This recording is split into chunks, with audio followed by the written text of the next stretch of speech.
I know you're ready. You want to be here. We're ready. I know. You ready for a life-changing experience? No. Very like. It might be positive, it might be negative. It's too early to decide.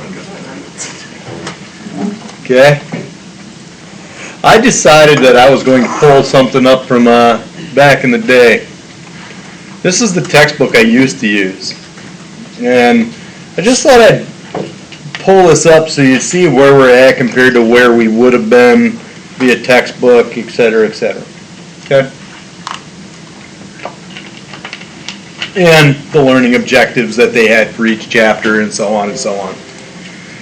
Chapter 1, just like we started off, was all about business functions, business processes, mapping them, identifying the order things happen and all that good stuff.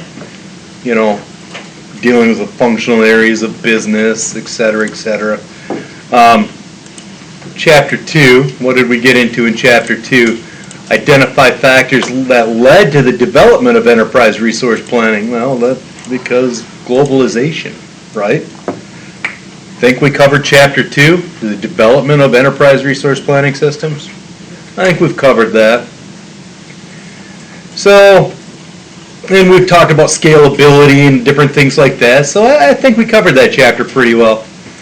Marketing information systems and sales order process. You know, talking about how everything ties together through CRM and all that good stuff, right? So you have this sales order process, and what are you eating?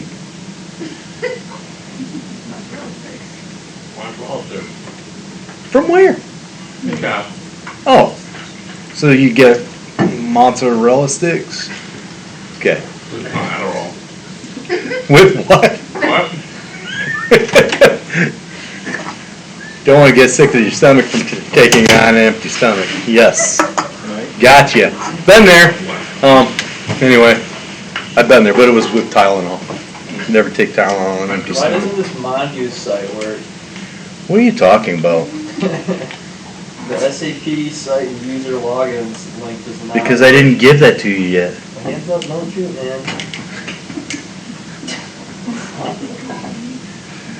That's like, it's an old bunny moment. You know when you're walking down the road with somebody and they're just happy to be there and it's like, oh, bunny.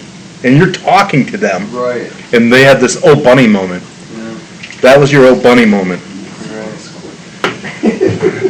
Before we ended up so rudely interrupted by a question that had nothing to do with class. Well, it had something to do with class. Anyway, but we talked about Chapter 2 almost ad nauseum, right? And Chapter 3 we talked about because we talked about how everything's connected, blah, blah, blah. And we talked about customer resource relationship management, CRM, and how, you know, the sales order process at an organization ties into a CRM system, which allows us to target market, et cetera, et cetera, et cetera. Another thing it allows us to do is recognize consumers that continually order, and it gives us the ability to automatically set discounts in place, automatically set prices for specific clients and stuff, right? The agreements that were put in play, et cetera, et cetera. So that's that. Sales and distribution, we'll be dealing with that. Production and supply chain management information systems. If I go to learning objectives for that, describe the steps in production planning process of a high volume manufacturer such as Fitter Snacker. Describe Fitter Snacker. Explain how structured supply chain management process enhances efficiency in decision making. You might think we haven't talked about this, but we have, right?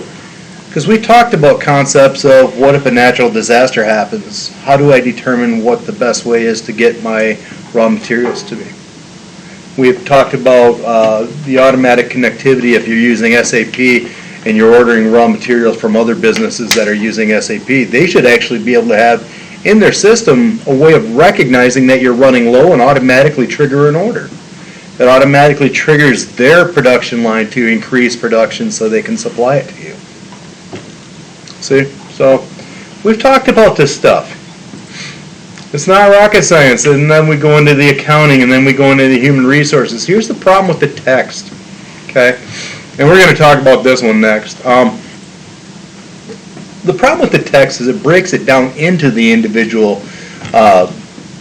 functional areas of business, and it doesn't put it all together till the end.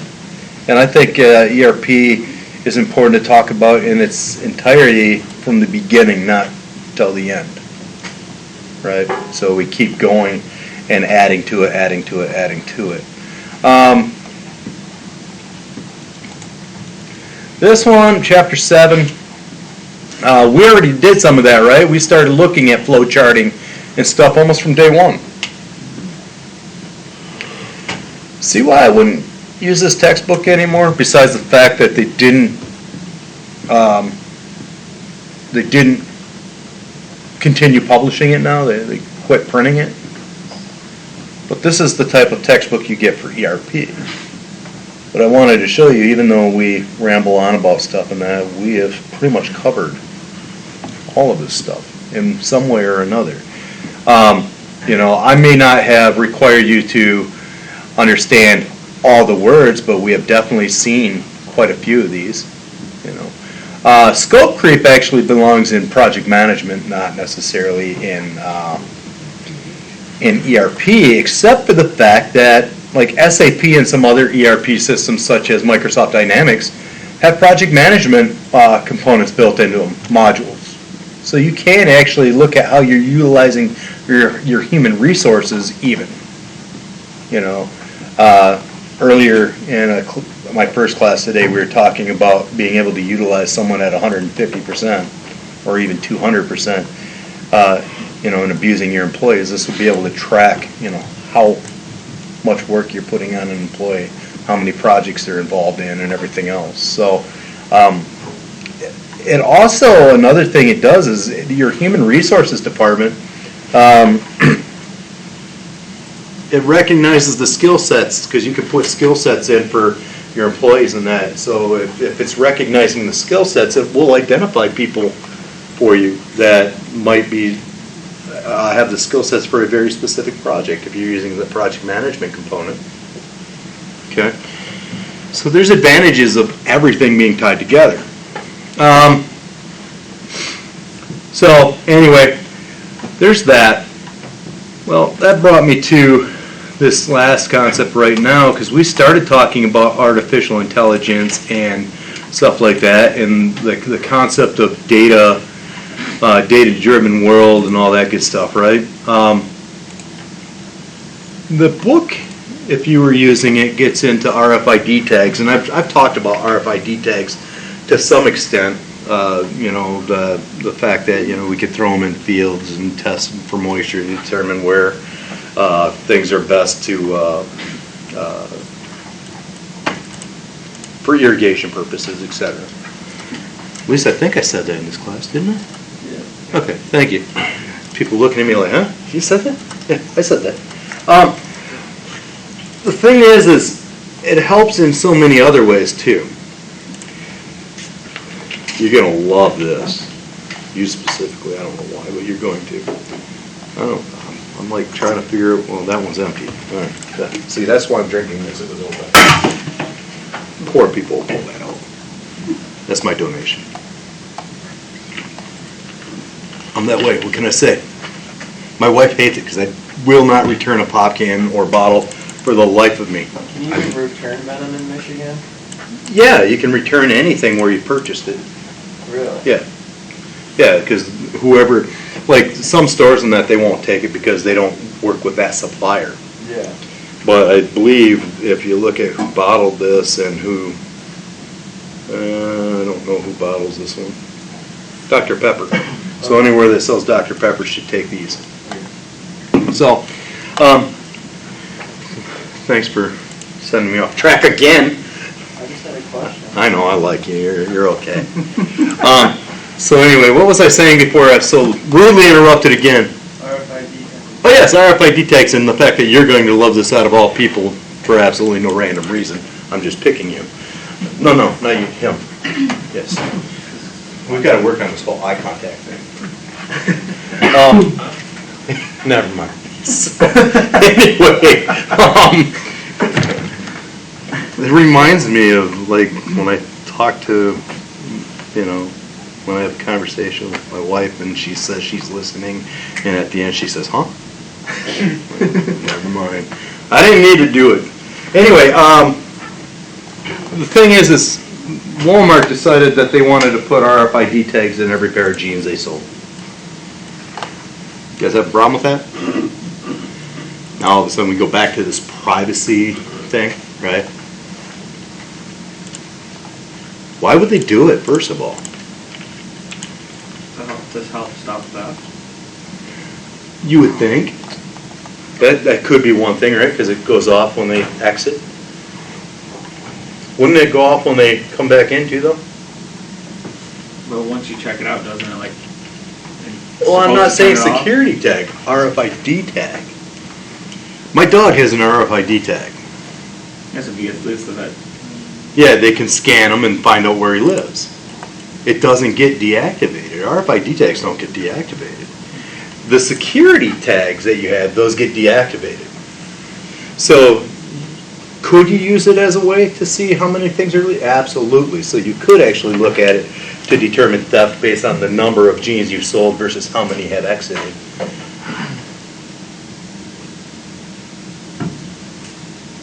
A number I've never seen before. I would have answered. Why? Oh, do it funny. Is it you? No. Oh. You say that as you're touching your phone. I'm like, if it's important, they'll leave a message. What is it? I'm not playing it. I don't know. I like just leaving those random numbers on my phone. My wife would be like, "Who's this?" And I'm like, "You honestly think anyone else would make the mistake of having me in their life?"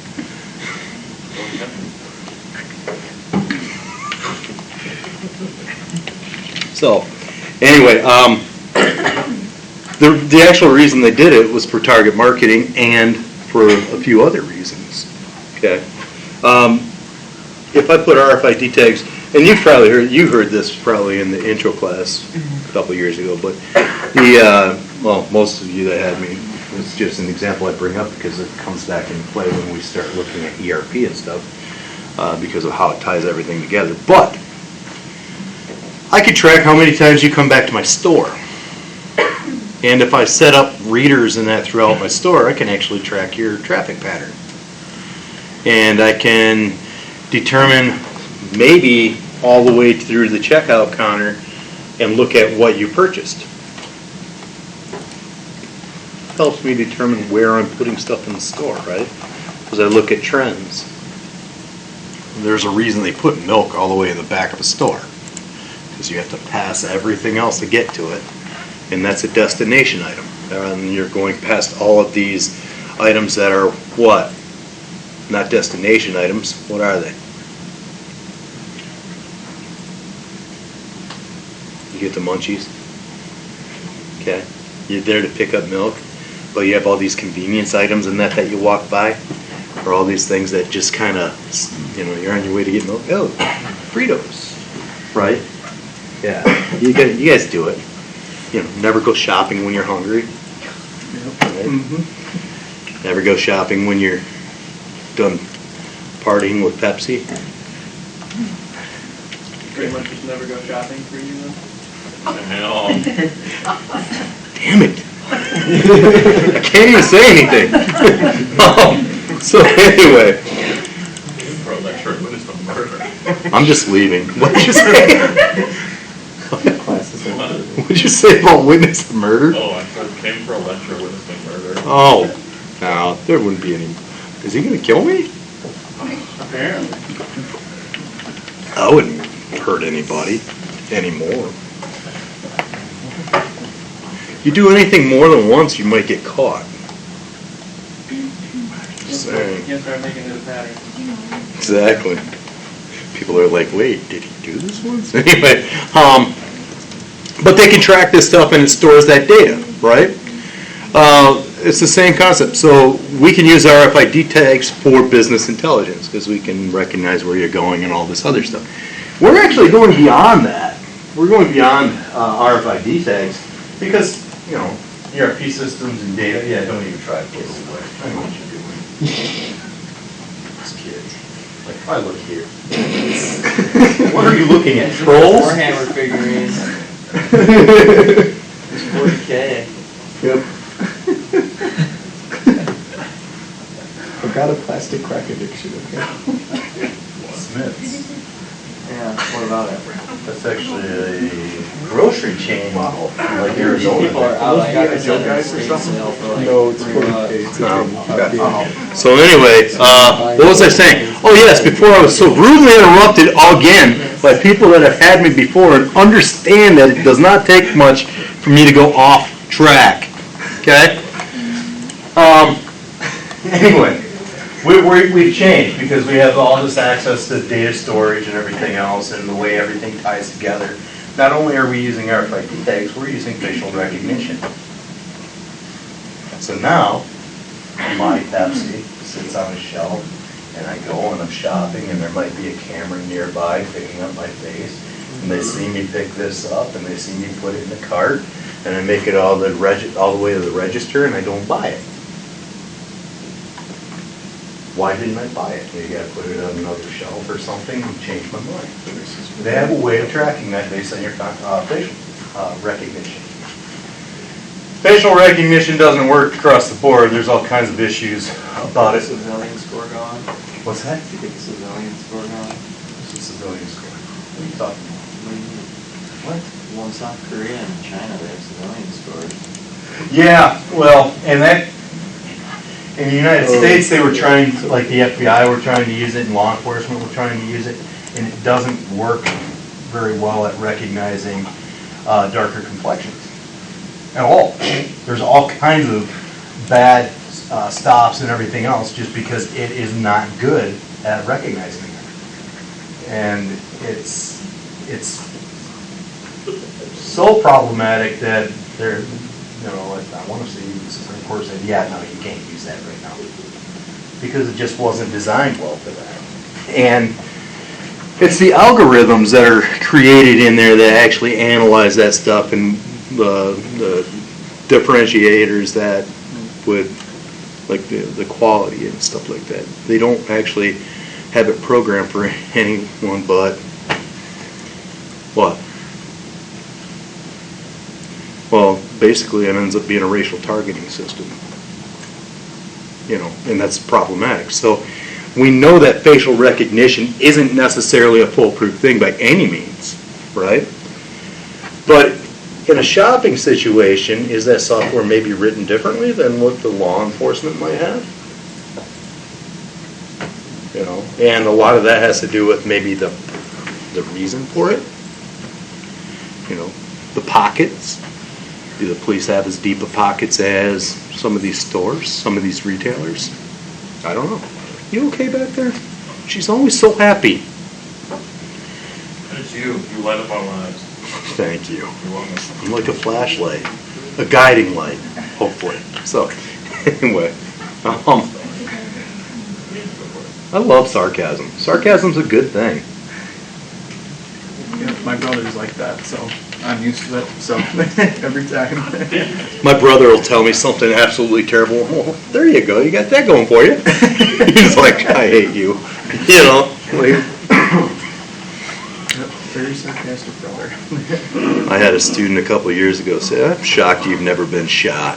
I'm like, really? I'm like, really? Wow. So am I. Anyway. It's a little intense. Well, they weren't saying they wanted to shoot me. They're just shocked because of my sarcasm and that I've never been. Okay. So anyway, yeah, facial recognition and that, we're storing data for that. We're storing, well, one of the goals for it was what? Terrorism? Recognizing faces and that in airports and recognizing faces at borders and stuff like that. But yes, How do they set that up, facial recognition? algorithms. Algorithms, I was just wondering how they, like, do they use some kind of SAP or? Not sap. Don't say sap. And you know it. he's got this He's got this look on his face when he says, I'm gonna do this. Anyway, no, it's not necessarily,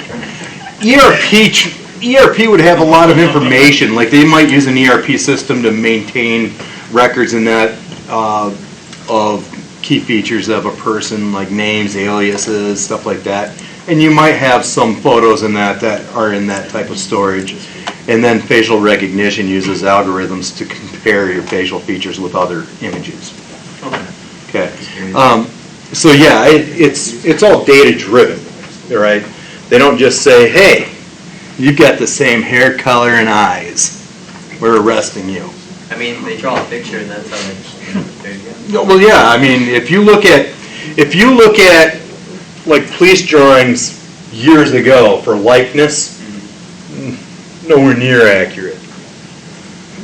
If you look at them these days, a lot more accurate. Oh, well, that's because it's drawn by computers. I meant like Yeah. people just drawing it out. Yeah, no. Yeah. Yes, that wouldn't be a good thing, Yeah. you know. That would take a while. That person would be long gone by the time, Exactly, yeah. you know. Do you want me to move them? No. I could move them to like Alaska. Sweet. It's a little cold up there, don't you think? I don't think it's cold up there. I'm a polar bear. I love cold. I swam in Lake Superior in mid-November. I love the cold. Why would you do that to yourself? Why wouldn't you do that? It sounds freezing and awful. It only burns for the first second. After that, you're Burns, numb. you should know you're doing something After wrong. you're done with that, it's just numbness. You know, it's like sitting in my class. It only hurts for the first few seconds. After that, you start getting bored and falling asleep, right? Right. See? Anyway, so the thing is we started getting more and more involved in business intelligence and this data driving everything else. They go into this stuff about service-oriented architecture and that, and how it's changed ERP. And the service-oriented architecture is just that we are literally designing this stuff according to what people's needs are, right? So there's that. And I think did I mention something about SaaS, like software as a service? I made a mistake one time. I was in a meeting and SaaS came up. And I always think software as a service when I hear SaaS, which means that I pay SAP to use their software as a service. I don't have it written for myself.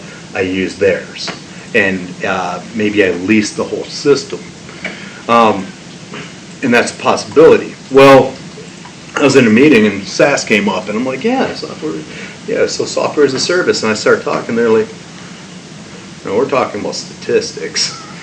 There's SaaS software, that statistical analysis software. I'm like, well, I never talk about anything that simple, and I walked away. So, gotta make lemonade, right? So anyway,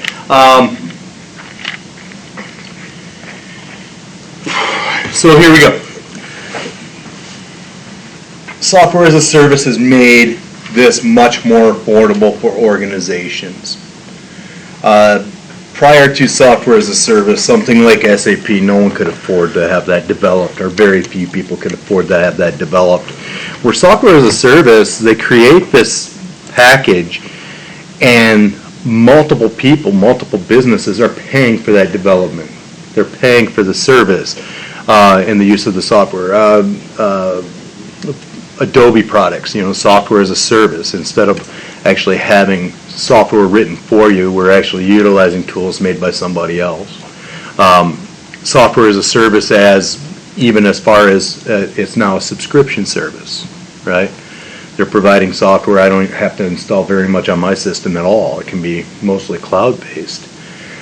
So software as a service has made a huge difference in the ERP world, right? And in business.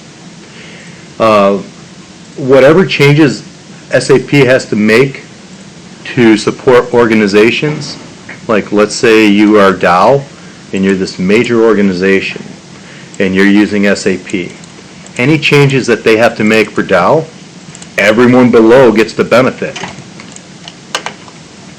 Right? You don't have to have a billion-dollar organization to benefit from changes that were made for a billion-dollar corporation. There's advantages.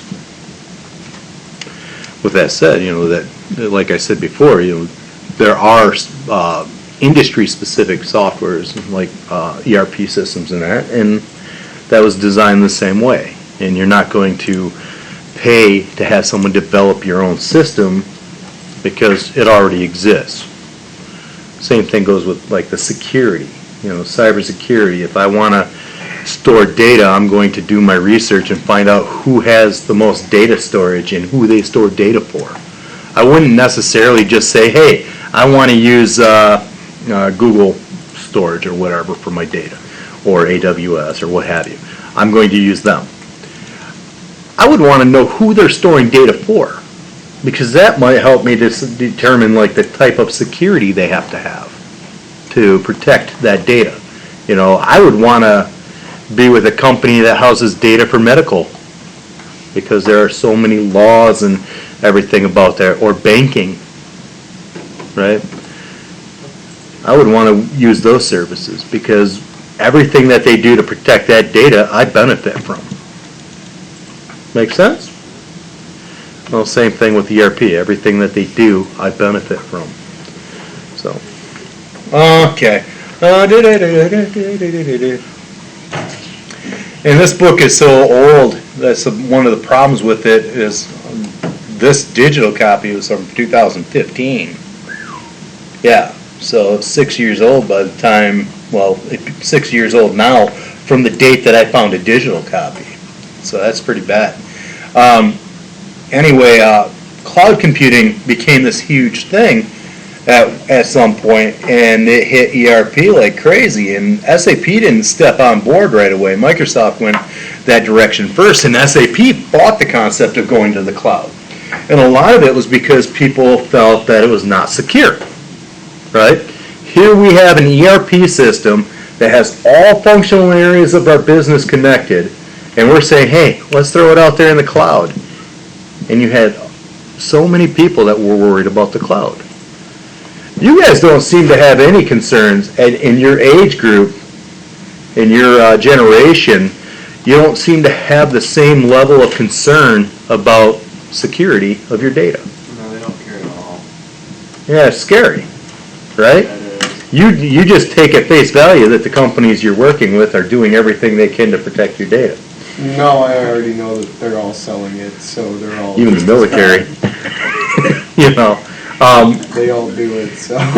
But they're all selling it. They're selling data. They're selling information from the analysis of their data. They might be selling data about you, but they're not actually selling the valuable information such as your social security number or your key identifying things. They're selling data about it. Now, does that mean they're secure? They could be totally secure in their data storage, but be selling information from the analysis of the data that they have. But the thing is how many of us in this room just assume that if there's an app and they're asking me for my data and that it's probably secure? So none of us just care.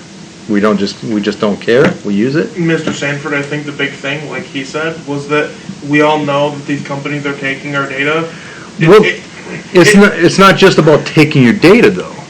I'm more worried about. I don't want them to take my bank account number, and a lot of businesses have it, right? Yeah, I'm more worried about If I have in to- Malaysia or Hong Kong getting into there and then having my information. My biggest issue is like my data that I need secure, like my social security number, my Yeah. bank information, that stuff before I put it in or give it to anybody or anything. Yeah. I make sure that they have good security, make sure that they haven't had any recent data breaches like Facebook or like any of the other big tech companies out there. How many of you go to that extent? Yep. You actually look to see if they've had data breaches and stuff before you. Well, majority, that's where I'm any looking for large reviews, too. corporation like that Yeah. that's holding that much data has probably had a data breach. Like look at Chase Bank, they get hacked almost every single day. How many of you have a list of about 5 or 6 passwords that you use, and you use them across every app and stuff that you have? Yeah, so you're not that secure. It only takes one of them to be off. And if you're using Facebook and you're using Facebook's password and username, by the way, because some of us might have created our username on Facebook, so you might be using your username and password on Facebook, and if they hack Facebook, they now have that information and can use that to determine anything else about you. And I can go to Facebook and I can look for more information about you, where you've been. Where do you shop? If you shop there, what are the chances that maybe you have a credit card with them? Well, now I can log into that server. If I see that you went to Somerset Collection in Troy and you're shopping and stuff, I can start checking. I can compare the login IDs and the passwords that I'm getting from you or from Facebook or whatever by hacking them, and I can start saying, okay, well, you're shopping at Somerset, you're showing yourself in different stores, and I'm going to do just some quick comparison to see if that password gets me into a login for their website. And now, what are the chances that maybe you have your credit card account attached to, we'll say, Amazon? I can buy a bunch of stuff off of Amazon. Yeah. And you're using the same password for Amazon as you use for, see what I'm saying? So we're only as secure as the weakest link. And that was one of the biggest issues with cloud computing, is it's like, well, where's the weakest link? It's not like they're just going to, there used to be a thing where, years ago, if you had satellite TV, and I think you can still do it, you can still satellite TV, and you could get the cards that you put into the satellite box, and they were like hacked cards, and you'd be able to use it until they updated the system again. And then that one wouldn't be good, and you could buy a card, and it was, maybe $100, and it might last 5 years or something. And there was things that basically said, you can't steal a signal out of the air. It's there. If you have a way of getting it, you're not technically stealing a signal out of the air. The law came in that you weren't allowed to have those devices. Okay, it was illegal to have the devices to steal that signal. So having a pirate box for satellite TV, that pirate box was against the law, but actually getting that signal wasn't. So there was this concept that, well, if we're throwing stuff into the cloud, that means that we're doing what? Transporting our data to other servers and everything else. And there's this fear that at any given point, somebody can intercept that data. Right? And that's true. But they don't take into consideration all the security that was put in place.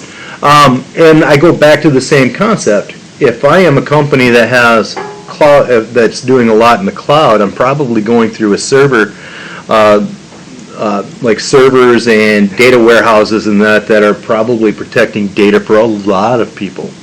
Okay, and I'm reaping the benefits of all of that. So cloud computing is actually fairly safe. How many of you use Apple Pay or Samsung Pay or anything like that? No? Why? Those are the worst. Why is it the worst? Why is it the worst? Yeah. Well, Apple is super easy to get into. Yeah. I just needed your Facebook account. Yeah. But my thing is this. People worry about those electronic payment things. They're actually more secure than using your credit card. For online transactions, they're more secure. And the reason they are is because for every transaction, it creates a new account number. It links somewhere because of relational databases. It's linked at some point, but it's hard to track that because they're looking at the transaction. Someone might look at the transaction that took place and be like, okay, I've got all these account numbers for this for all the transactions that happen in this organization. but we don't have the actual account numbers for the individuals. I don't have your credit card account. I literally have a number that was created through Apple to pay for that purchase. I don't know about Apple, but I know with Samsung Pay, it's like you can only spend up to like $200. Well, there's, really? Yeah, I'm pretty sure.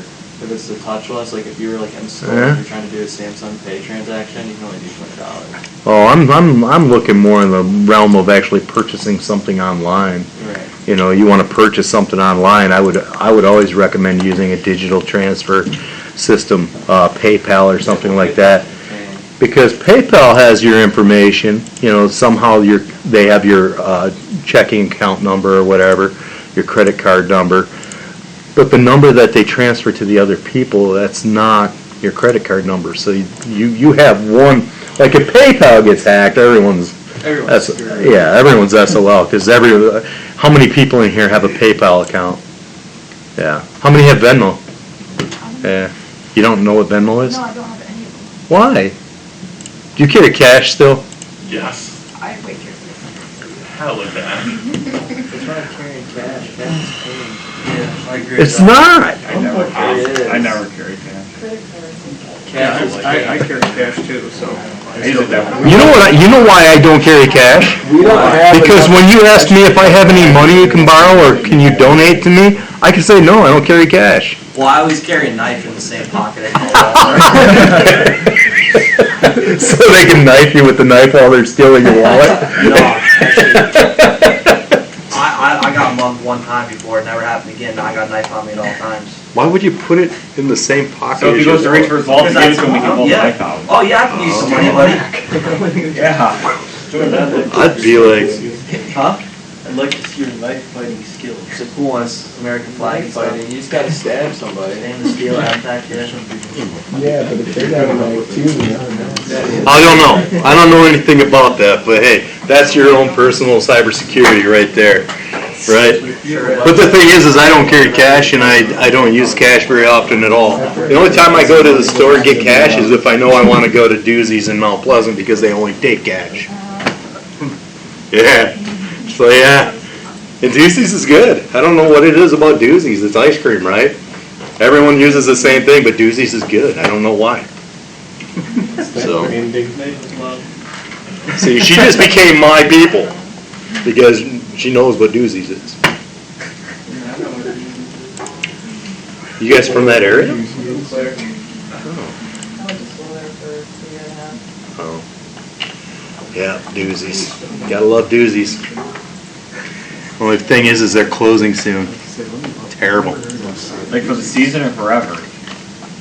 Season. You want to know what's interesting about Doozy's is they actually do this target marketing because every year my wife works at the public library and they donate all these coupons for kids to have a free ice cream. And Doozy's return of those coupons, Probably not. like 95% Oh. get returned to them, meaning that 95% of the people that get that coupon are taking their kid to Doozy's for an ice cream cone, which means that 95% of them are probably buying something for themselves too. So that 50-cent cone results in them getting like $6 sale, or if the whole family goes, you know. So it's actually pretty cool. But he doesn't use an ERP system, right? He doesn't use I don't even think he has any POS system. I think it's just a standard, they write everything on pen and paper.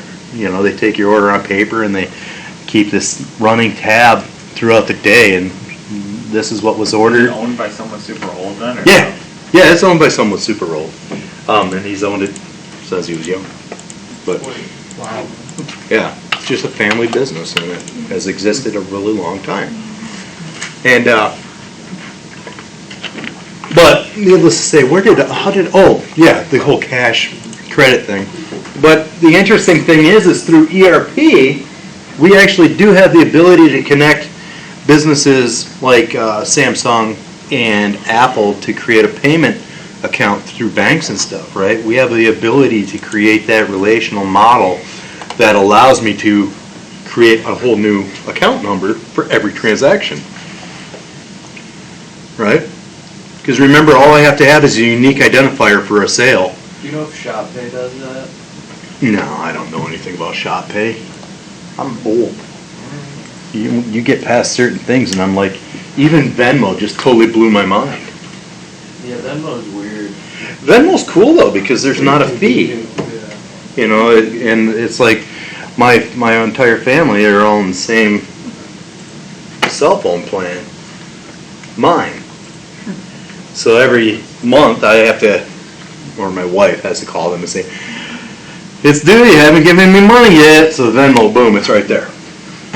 But it doesn't cost them anything to do it. You know,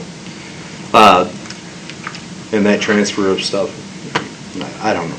At the end of the day, those transactions are actually more secure than using your credit card on the website. So if you're buying something on Amazon, etc.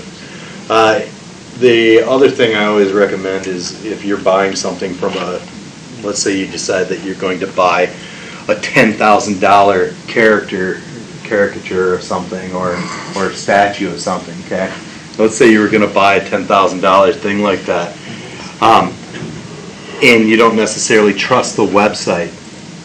Go buy a card and actually use a different card. I used to, when I would do shopping, I had different bank accounts that I would only put so much money in. That way, if somebody did get that account number, they could only take what was in that account. I mean, I think some credit card companies are doing that right now. Like if you want to shop, like Capital One, if you want to shop somewhere else, they give you like a different card number that you can actually use for that one. Yeah, and that's because it's just another, you know, where's your weakest link, right? Your weakest link is going to be that transaction that takes place that you have no clue, right? But yeah, I mentioned this about your Facebook password and stuff like that, and people are like, yeah, I do only use about 6 passwords and 5 usernames, and you know, and it's like, they're like, oh shit, I'm not very secure. You know, systems like this they have advantages besides as far as security, because human resources is also included in ERP, right? And one of the things I can do with human resources is give this individual right here very specific access to data. Okay? Thank you. He's a salesperson. He doesn't need to know your account number, like your credit card account numbers and stuff like that. He doesn't even need to know your social security number or anything like that, right? So I shouldn't be giving him access to that.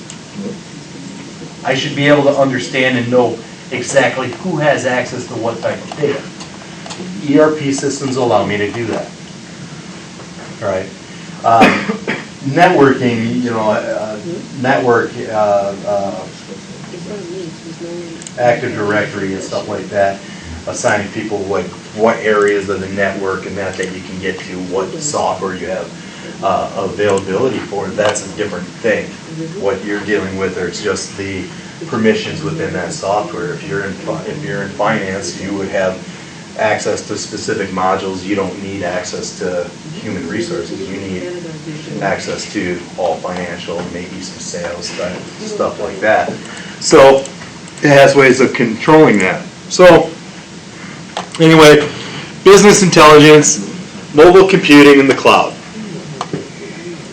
You know, being able to get all of your stuff at the touch of your phone. You know, the cloud actually has huge advantage if you're dealing. I think my sensor in there is going bad. You know, your sensor that flips your screen. Yeah, I can hear it. Yeah. Remember, I broke the screen. Well, I don't think they replaced that. Anyway, so dashboards, mobile dashboards became a thing that I can see exactly where my business stands at any given point through mobile dashboards based on ERP. Huge advantages that we don't always think about.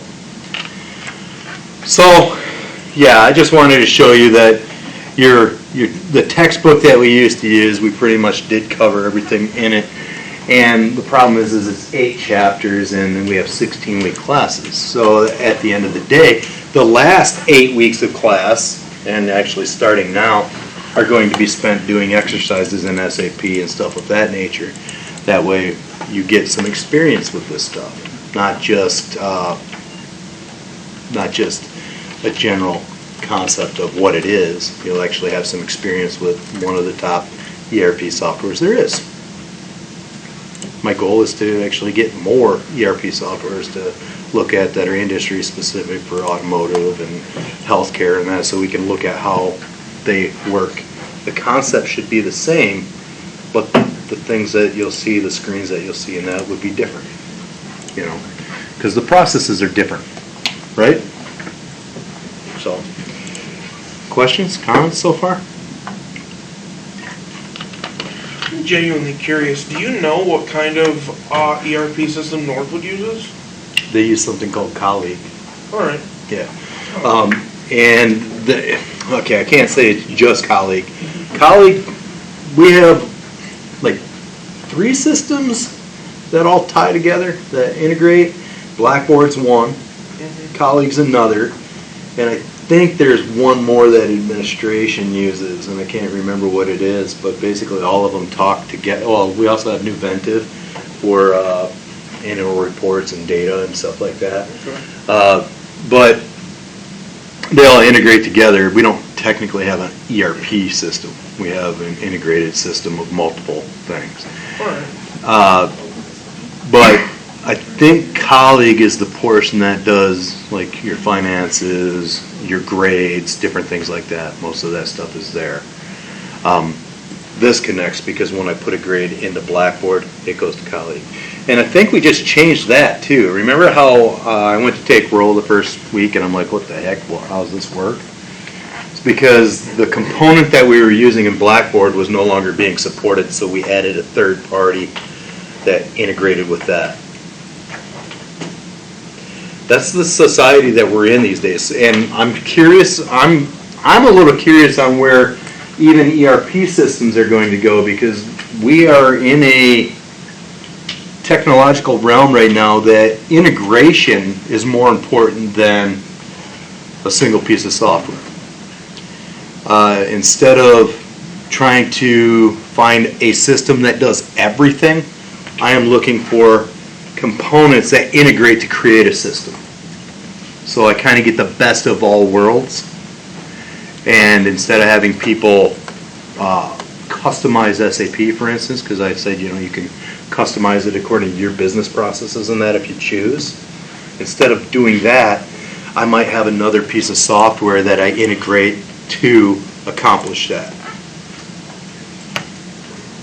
Yeah, it's a different system than it's a different systematic way of thinking. Okay, it's not like this whole picture anymore. We're looking at off the shelf, because off the shelf is always cheaper than if I have someone to develop something specific for me. You know, think about if you want custom. Who's into automotive? Who's into cars? Okay, who's into characters?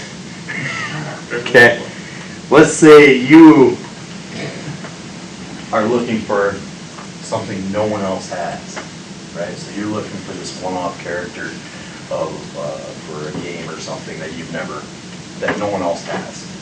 You are going to commission an artist potentially to create your own. So you have a one-off, right? And it's going to cost you a living fortune to do it. Where these two guys are like, yeah, I'll just buy the one off the shelf. I don't care that much about it. Right? I want one, but I'm not going to go to that extent. It's like a bicycle. I have a bicycle at home a mountain bike that I built myself that costs about $4,000. It gets me from A to B the same way that the other ones do. There's some advantages, you know, because you use the types of materials and everything else make it lighter, a little smoother operating, which makes it easier to pedal, et cetera, et cetera. But other people, instead of building their own, I literally built each component myself. That's, I bought each component, put the thing together from the frame up. And a lot of you would just go to the store and say, yeah, that's Specialized right there, that has enough. Huffy? I couldn't even, no.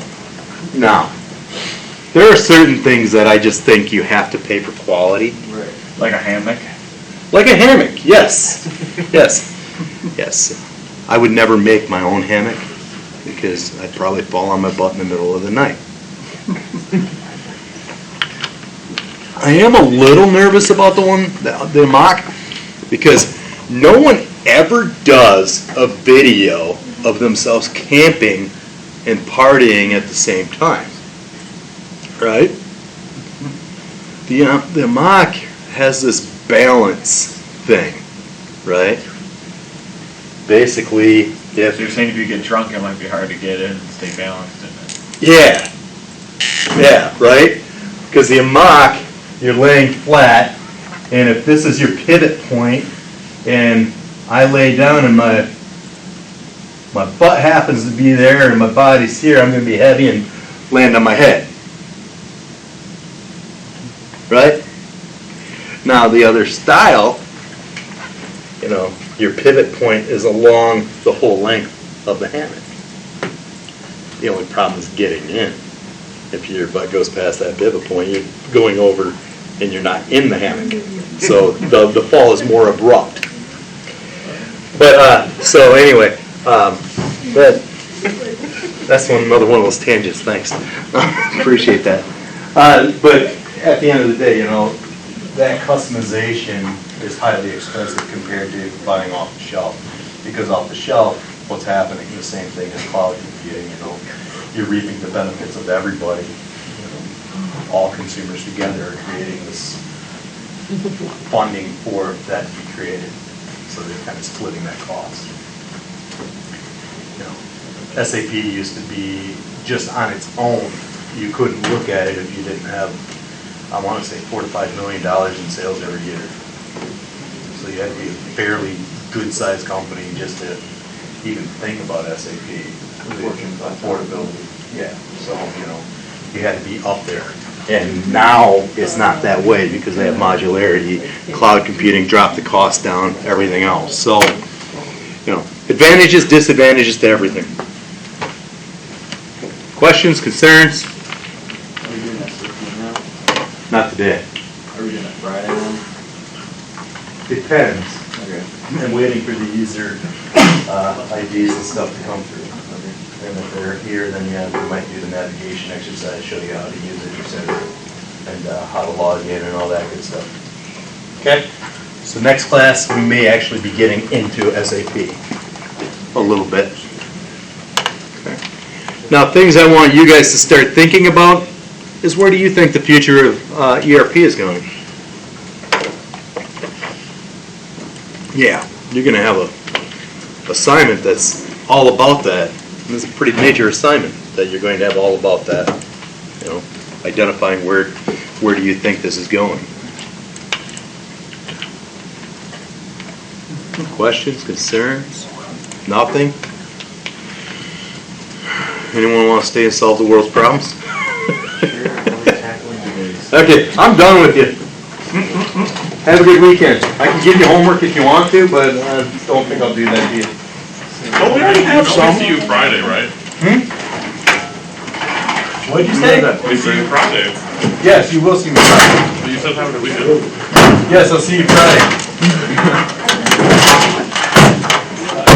I don't even read that. So anyway, there we go. He's always catching me and stuff, right? Yeah. Oh. See how the rebound worked though?